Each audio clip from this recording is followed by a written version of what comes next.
Hello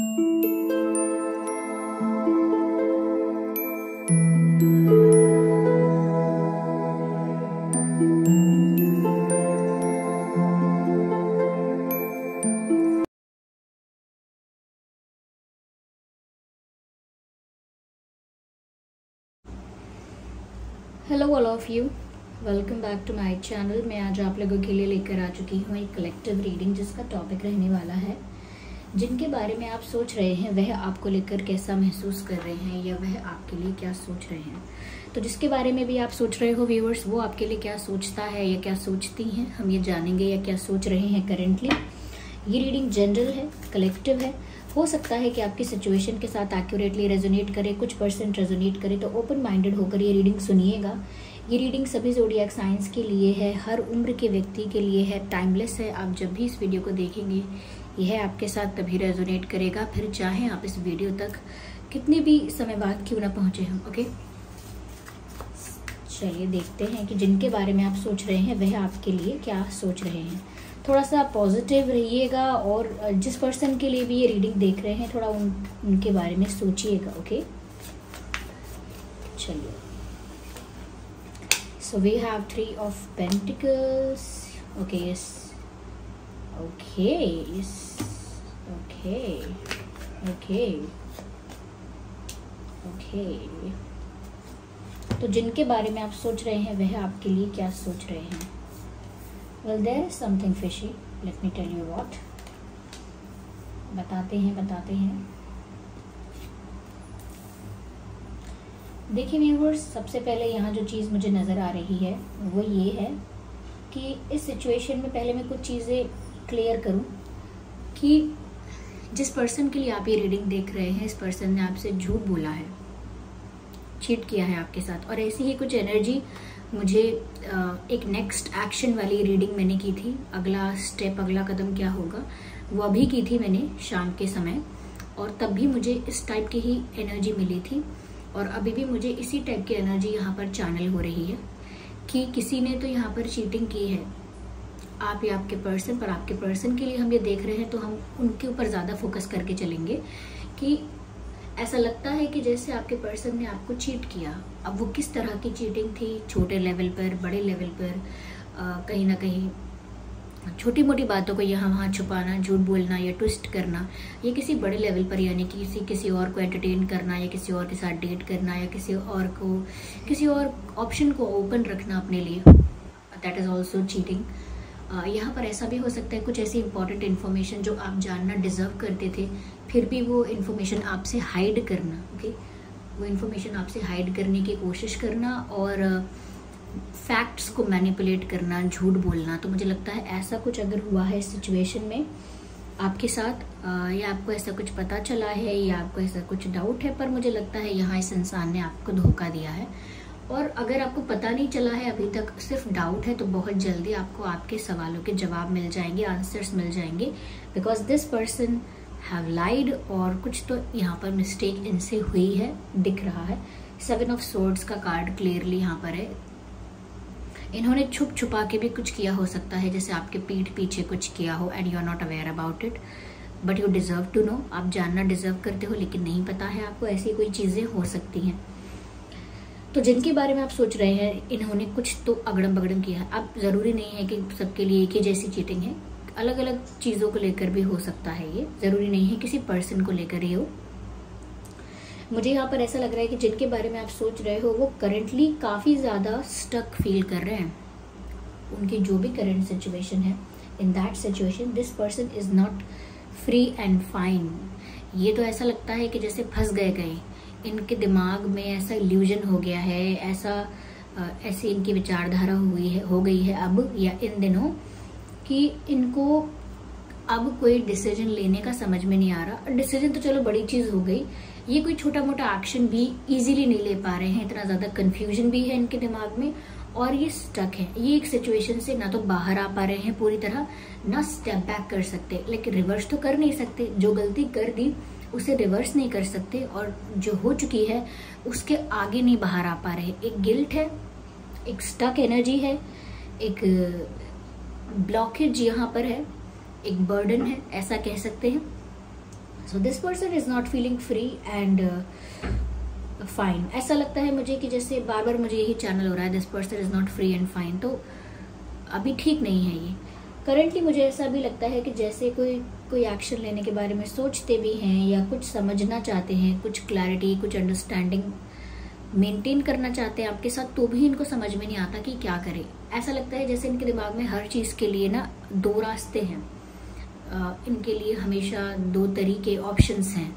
तो ये confuse हो रहे हैं कि ऐसा करें या वैसा करें, अपोलोजाइज करें या जाने दे बात को, थोड़े समय बाद भूल जाओगे आप या खुद भी भूल जाएंगे वो, या फिर माफ़ी मांगना ज़रूरी है, या फिर वो माफ़ी मांगे तो आप माफ़ करोगे या नहीं करोगे, माफ़ी मांगे तो डायरेक्ट मांगे या फिर ऐसे बिहेव करें जैसे कुछ हुआ ही नहीं है। ओके, कहीं ना कहीं वो सिचुएशन को हैंडल तो करना चाहते हैं अब भी, लेकिन they don't know how to tackle it. अभी नहीं पता चल रहा है कि कैसे हैंडल करे, क्योंकि जब कोई इंसान झूठ बोलता है, चीज़ों को मैनिपुलेट करता है, माइंड गेम्स खेलता है, तो उसके लिए ना सिचुएशन को हैंडल करना बाद में ट्रिकी हो जाता है। क्यों? क्योंकि वो कुछ भी करेगा ना, किसी भी रास्ते को पकड़ेगा, कहीं से भी जाएगा, उसका झूठ पकड़ा ही जाएगा। तो वो बहुत संभल कर चलना चाहता है, और जितना वो संभल कर चलना चाहता है उतना ही वो स्टूपिड कुछ करता है। तो यहाँ पर भी मुझे ऐसा ही लग रहा है कि ये इंसान अभी तो स्टक है और कोई एक्शन इसीलिए नहीं ले रहे हैं क्योंकि इनको अपने किसी भी एक्शन पर, किसी भी स्टेप पर कॉन्फिडेंस ही नहीं है। भाई जब आप कुछ प्लान करते हो, उसे करना चाहते हो, उस प्लान पे एग्जीक्यूट करते हो, तो एटलीस्ट आपको इतना कॉन्फिडेंट तो होना चाहिए कि मेरा प्लान काम करेगा। इनको कोई ऐसा कॉन्फिडेंस नहीं है अपने किसी भी एक्शन या स्टेप पर, तो इसीलिए आपकी तरफ कोई एक्शन नहीं लेते, स्टक हो गए हैं उसी सिचुएशन में। जो गलती की है, गिल्ट है, एम्बैरेसमेंट है, नेगेटिविटी है, वहीं स्टक हो गए हैं। They are not coming out of that because it is not easy for them to come out like that. Okay, इतना आसान भी नहीं है उस सिचुएशन से बाहर आ जाना। एक्चुअली सिचुएशन से तो बाहर लोग आ ही जाते हैं, लेकिन दिमाग में वो सिचुएशन इस तरह बैठ जाती है, फिट हो जाती है कि वहां से बाहर नहीं आ पाते, because it's in your head. अब अपने सर का क्या करेंगे, दिमाग में तो है।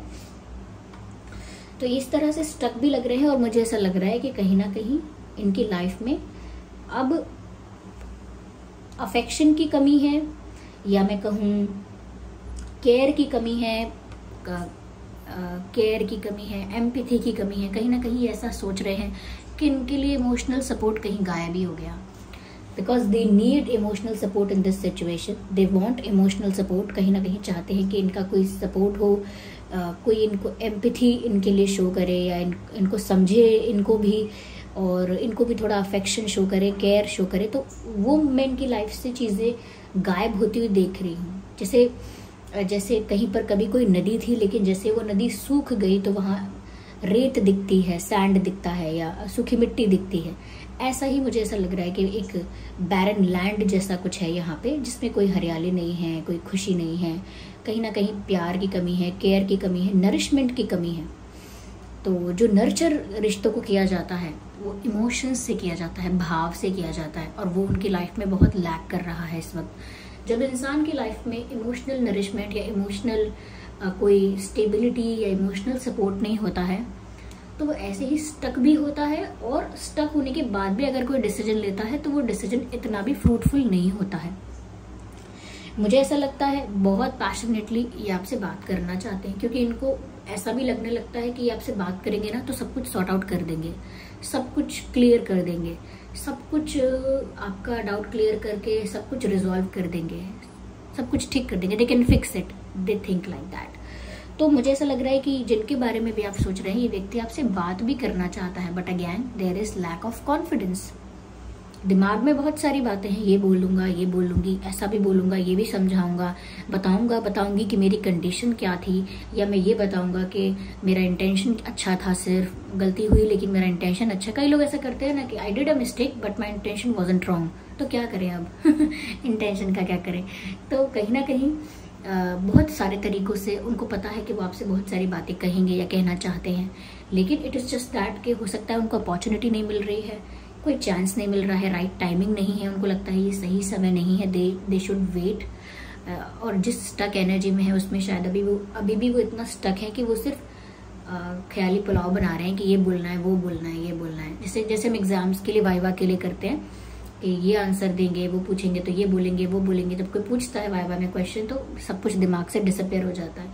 तो ऐसी प्रिपरेशन तो है इनके दिमाग में, स्पीच है, क्लैरिफिकेशंस हैं, एक्सप्लेनेशंस हैं। जैसे कोई कुछ कन्फेस करने जाए तो एक स्क्रिप्ट तैयार करे, ऐसा कुछ है दिमाग में इनके। लेकिन अगेन ये इतना कॉन्फिडेंट है ही नहीं कि ये सब कुछ आपको कॉन्फिडेंटली कन्फेस कर पाए। पर ये आपसे बात करना चाहते हैं, वो तब होगी जब ये इतना करेजियस या कॉन्फिडेंट फील करेंगे। क्योंकि मुंह छुपा रहे हैं इसीलिए कॉन्फिडेंस अभी नहीं आएगा, इट विल टेक टाइम। मुझे ऐसा भी लगता है कि ये वर्क प्लेस पर या कहीं पर तो इनके फ्रेंड्स हैं, ये ग्रुप ऑफ पीपल है जिनसे ये आपके बारे में बातें कर रहे हैं, जिनसे ये सजेशंस भी ले रहे हो सकते हैं, कुछ डिस्कस कर रहे हो सकते हैं कि इनको क्या करना चाहिए, क्या ठीक रहेगा। कोई तो है इनको जो शायद एडवाइस कर रहा है या इनको कुछ गाइड करने की कोशिश कर रहा है, मुझे ऐसा लगता है। मुझे यहाँ पर ऐसा भी लग रहा है कि यहाँ थर्ड पार्टी का इन्वॉल्वमेंट रहा है, तो उसके बारे में भी ये सोच रहे हैं कि कैसे थर्ड पार्टी इशू को भी सॉर्ट करना है, कैसे उस मैटर को भी क्लियर करना है, उस इशू को भी रिजॉल्व करना है। उस बारे में भी ये कहीं ना कहीं मुझे लग रहा है सोच रहे हैं, that how to tackle that issue also. क्योंकि वो जानते हैं कि ये इशू जो है उससे छुटकारा पाना होगा इनको, या इस इशू को तो सच में रिजॉल्व करना होगा, इसको इग्नोर नहीं कर सकते। तो यहाँ कोई थर्ड पार्टी का सच में इशू हो सकता है, उसके बारे में भी सोच रहे हैं कि कैसे उसे अपनी लाइफ से हटाएं या कैसे उससे फ्री हो जाए, ऐसा कुछ सोच रहे हैं। हो सकता है कि थर्ड पार्टी से कैसे अपने आप को फ्री करें, इस बारे में फ्रेंड्स के साथ डिस्कस कर रहे हैं। आपसे क्या कहें, क्या ना कहें, कब कहें, ये भी शायद डिस्कस कर रहे हैं वो अपने फ्रेंड्स के साथ। या कोई एक क्लोज फ्रेंड भी हो सकता है, ज़रूरी नहीं है कि ग्रुप ऑफ पीपल, मुझे ऐसा लगता है। और ये जहाँ पर भी काम करते हैं, जहाँ पर भी बिजी हैं, पढ़ाई करते हैं, जॉब करते हैं, बिजनेस करते हैं, या कोई आर्ट इनकी कोई क्रिएटिव काम कोई करते हैं, आर्टिस्टिक है बहुत, जो भी करते हैं, जहाँ भी बिजी रहते हैं, ऐसा लगता है कि सिर्फ आपके बारे में सोचते हैं या आपके बारे में बातें करने लगते हैं। अगर आपके बारे में बातें करने के लिए कुछ नहीं है या कोई नहीं है तो वो सोचते हैं। तो किसी भी काम में बिजी हैं, this person is thinking about you, क्योंकि इनको अपनी गलती का गिल्ट तो है। ओके, स्टक इंसान तभी हो सकता है जब वो गिल्टी है, तो गिल्ट तो है इनको। Okay, and they will talk to you, they will come to you with a genuine but light offer. ये आपकी तरफ आएंगे, अच्छे इंटेंशन से ही आएंगे, लेकिन एक लाइट ऑफर लेकर आपकी तरफ आएंगे, जैसे फ्रेंडशिप, जैसे जनरल कॉमन बेसिक फ्रेंड्स। तो एक फ्रेंडशिप का ऑफर लेकर आ सकते हैं, या फिर एक नॉर्मल बेसिक कम्युनिकेशन आपकी तरफ आ सकता है, इस पर्सन की तरफ से आपकी तरफ आ सकता है। साधारण सिंपल बातचीत, या एक फ्रेंड की तरह ये आपके साथ बिहेव करना शुरू कर सकते हैं। तो इनकी तरफ से ऑफर तो आ रहा है, लेकिन पेज ऑफ कप्स आ रहा है। ये पेज ऑफ कप्स कोई परमानेंट या कोई सॉलिड ऑफर नहीं होता, ये एक टेम्परेरी और लाइट ऑफर होता है। Okay, it is just a small gesture, but एक स्वीट जेस्चर होगा, ऐसा मान के चल सकते हैं। Okay, let me see more, let's dig more into that.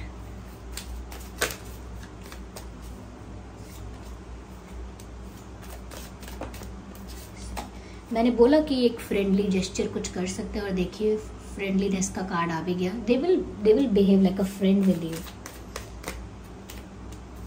ये ऐसा दिखाना चाहेंगे कि पहले आप लोग कितने अच्छे दोस्त हैं, बाकी बातें बाद में, ऐसा कुछ कर सकते हैं।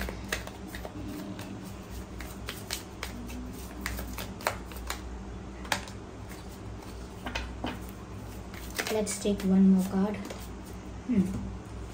अभी ज़्यादा कुछ नहीं कर रहे, they are just going with the flow. जैसा हो रहा है वैसा होने दे रहे हैं, और सही मौके का या राइट टाइमिंग का इंतज़ार कर रहे हैं।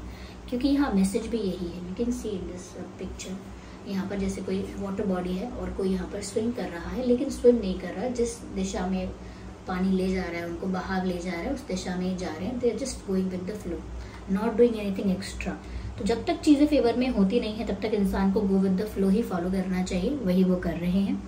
क्योंकि मैंने आपसे यहाँ बोला भी था कि ये आपके साथ फ्रेंडली बिहेव कर सकते हैं, एक लाइट जेस्चर, एक बेसिक जेस्चर आपके साथ कर सकते हैं, दोस्तों की तरह बिहेव कर सकते हैं। और यहाँ कार्ड भी फ्रेंडलीनेस का है, तो ये आपके साथ फ्रैंक होना चाहते हैं, कंफर्टेबल होना चाहते हैं वापस, और एक मित्र की तरह आपकी लाइफ में वापस एंट्री लेना चाहते हैं या आपके साथ कम्युनिकेशन बढ़ाना चाहते हैं इन अ फ्रेंडली मैनर, तो आपके दोस्त बनने की फिराक में ये इंसान है। ओके, ये दोस्ती के सहारे आपका दिल जीतना या वापस आपके करीब आना, ऐसा भी कुछ इंटेंशन हो सकता है।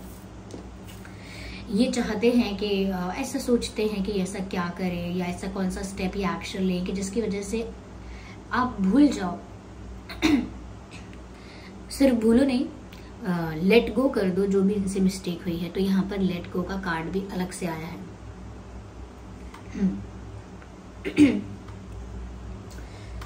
ये चाहते हैं कि आप इनके साथ फ्रेंडली हो जाओ, फ्रैंक हो जाओ, ओपन हो जाओ।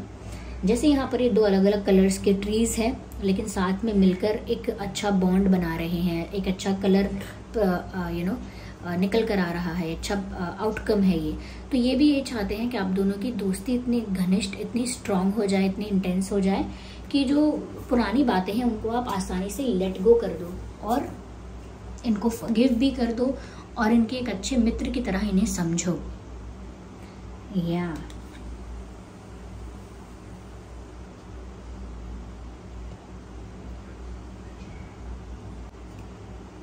तो ये चाहते हैं व्यूअर्स कि आप पुरानी बातों को भुला दें, लेट गो कर दें। यही इनका इंटेंशन भी है। क्योंकि इनको पता है कि आप इनको अपनी लाइफ में आसानी से एंट्री नहीं देने वाले या इनके ऊपर आसानी से विश्वास नहीं करने वाले। बिकॉज जैसे इस पिक्चर में दिख रहा है कि यहाँ पर ये एक डोर है, ओके, गेट है, दरवाज़ा है, डोर है, कुछ भी कहिए, और इस पर लॉक लगा हुआ है यहाँ पर, और ये पर्सन बाहर है, ओके, और ये अंदर झांक रहा है जैसे अंदर आना चाहता हो। But the message is the outsider. ये एक आउटसाइडर है या इसे एक आउटसाइडर की तरह ही ट्रीट किया जा रहा है। तो आप इनको एक आउटसाइडर की तरह ट्रीट कर रहे हो या करोगे, ऐसा इनको फील हो रहा है। When they will come to you, when they will approach you, जब वो आपकी लाइफ में वापस आना चाहेंगे तो आप ऐसे उनके लिए अपने दिल के दरवाज़ों पर ताला लगा के उनको कहीं ना कहीं उनकी एंट्री को बैन करोगे, रोकोगे, और उनको एक आउटसाइडर की तरह, ऐसा नहीं कोई इनसाइडर है, कोई अपना ही है, वैसे नहीं ट्रीट करोगे, एक आउटसाइडर की तरह उनको ट्रीट करोगे। तो इस बात का उन्हें डर है कि आपने अपने दिल के दरवाजे उनके लिए बंद कर लिए हैं। आप नहीं चाहते कि उन्हें अपनी लाइफ में वापस एंट्री देना, यू डोंट वांट। तो इसीलिए इंसान बाहर खड़ा होकर झांक रहा है। तो इसीलिए मैंने कहा ना कि ये बातें तो बहुत सारी करना चाहते हैं लेकिन नहीं कर सकते क्योंकि खुद भी कॉन्फिडेंट नहीं है। और सेकंड थिंग यहाँ पर जो है वो क्लैरिफाई हो गई है। ये 8 ऑफ वैंड्स का कार्ड है, ये आउटसाइडर का कार्ड है कि वो चाहते हैं कि वो बहुत सारी बातें आपसे करें, आपसे आके बहुत कुछ कहें, लेकिन नहीं कर सकते क्योंकि यहाँ तो रोक लगी हुई है। भी किसी के पास पहुंचेंगे, किसी को कॉल कर पाएंगे, मैसेज कर पाएंगे, तब तो कुछ ना बोलेंगे, लेकिन तब तो कुछ बोलेंगे ना। लेकिन यहाँ पर ऐसा लगता है कि जैसे आपने ही वो डोर ही बंद कर दिया है, आपने बिल्कुल वैक्यूम क्रिएट कर दिया है जहाँ पर कुछ नहीं होता। There is nothing in a vacuum space, उसमें कुछ भी नहीं है, कोई पार्टिकल नहीं है, कुछ गैस नहीं है, कुछ एयर नहीं है, नथिंग। तो वैक्यूम स्पेस जो होता है वो आपने इनके लिए क्रिएट कर दिया है कि कुछ भी इनकी तरफ से आपकी तरफ ना आ पाए, ऐसा इनको लग रहा है, या इनको ये लग रहा है कि आप ऐसा करोगे।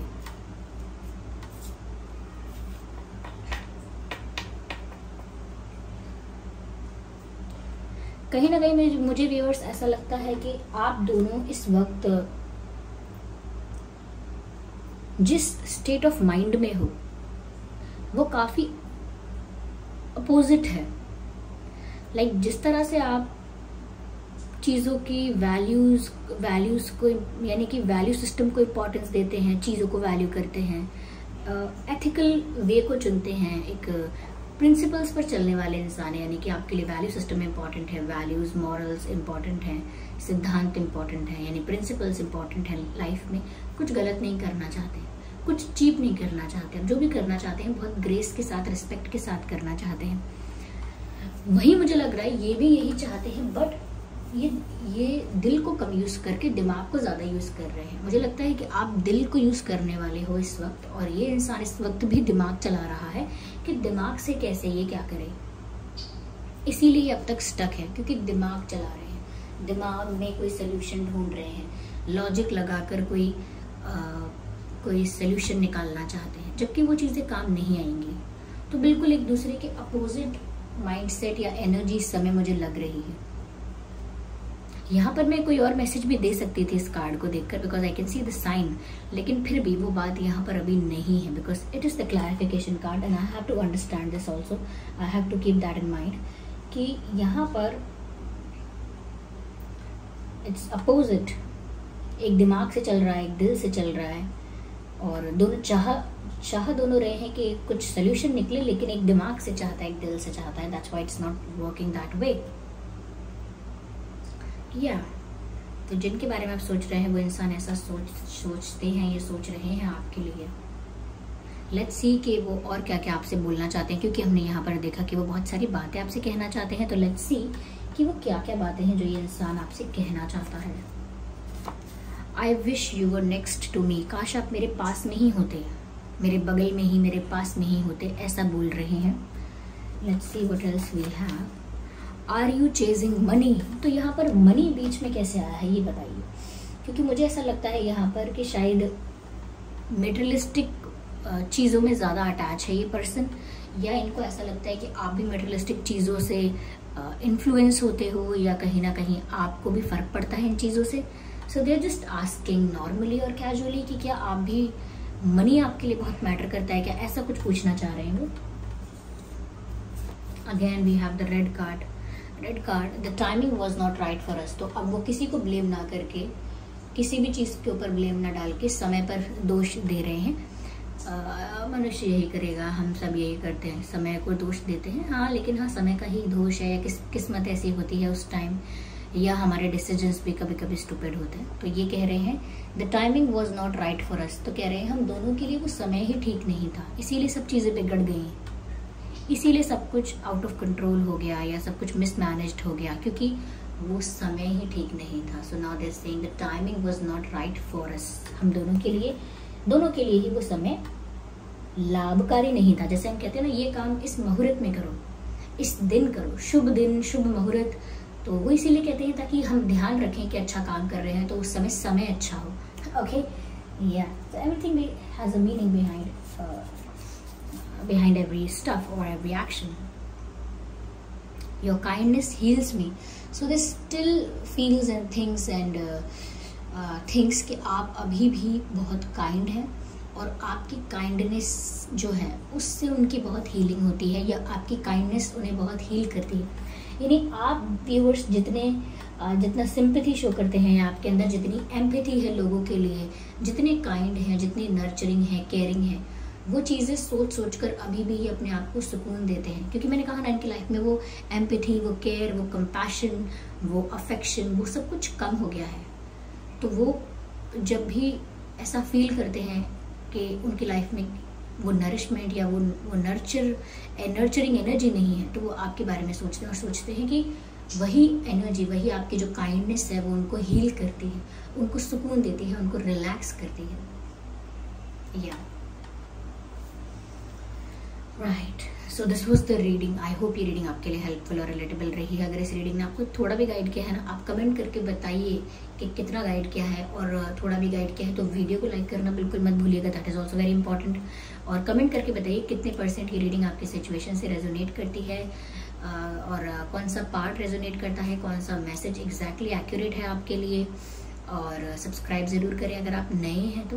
ओके, या राइट, सब्सक्राइब ज़रूर करें और बेल आइकन को ज़रूर प्रेस करें। मैंने सोचा है कि मैं जल्दी ही लाइव आऊँगी। मैं लाइव रीडिंग करूँगी या नहीं करूँगी वो अभी डिसाइडेड नहीं है, लेकिन लाइव आऊँगी, थोड़ी देर के लिए ही अगर आऊँ पर आऊँगी ज़रूर। ओके, मेरा भी मन है आप लोगों से इंटरेक्ट करने का। चलिए फिर मिलते हैं अगली रीडिंग में, तब तक के लिए bye bye family, take care.